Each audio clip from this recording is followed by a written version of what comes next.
FirstEnergy operates 20 power plants in the Northeast United States that produce nearly 70 million megawatt hours of electricity each year for over 4 million residential, commercial, and industrial customers.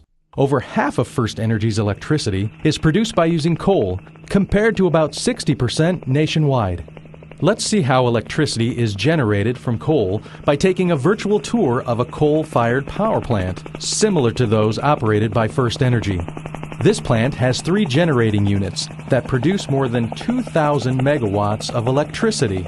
At full capacity, this one power plant can produce enough electricity to supply the needs of 1.5 million homes and businesses. Large fans add warm air to the powdery coal and blow it into the boiler. The boiler has miles of tubes filled with high-quality water. Once inside the boiler, the coal ignites, releasing energy and generating intense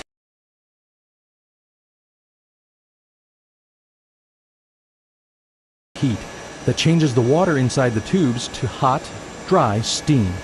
The temperature of the steam is now about 1,000 degrees Fahrenheit. This process generates thermal energy,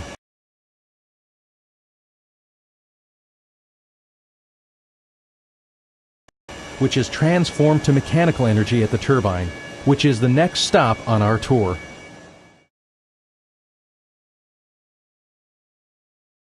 High-pressure steam, now 1,000 degrees Fahrenheit at 3,500 pounds per square inch, is piped from the boiler to the first in a series of turbines.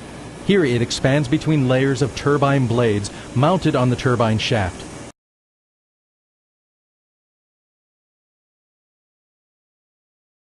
The steam loops back to the furnace, then onto the second turbine. In this process, the steam turns the series of turbines 3,600 revolutions per minute, providing power to the generator, the last in the series of machines.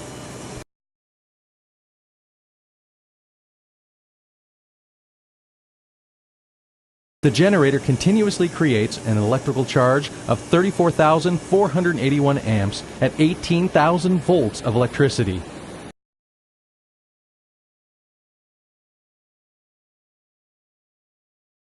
From here, the electricity leaves the plant and begins its journey to customers.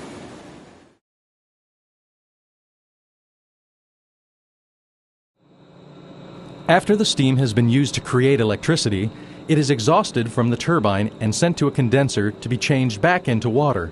Inside the condenser, steam passes over the outside of pipes filled with chilled water from the cooling towers.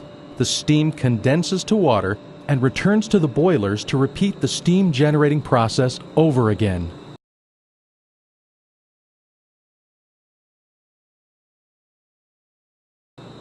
As the steam condenses, the chilled water inside the condenser pipes becomes warm from the heat of the steam, so it is sent to a cooling tower. These particular towers are called natural draft cooling towers, which are designed with no moving parts.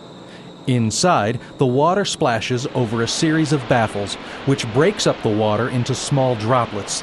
These droplets mix with air from the open bottom of the tower, evaporating some of the water and cooling the rest by as much as 27 degrees.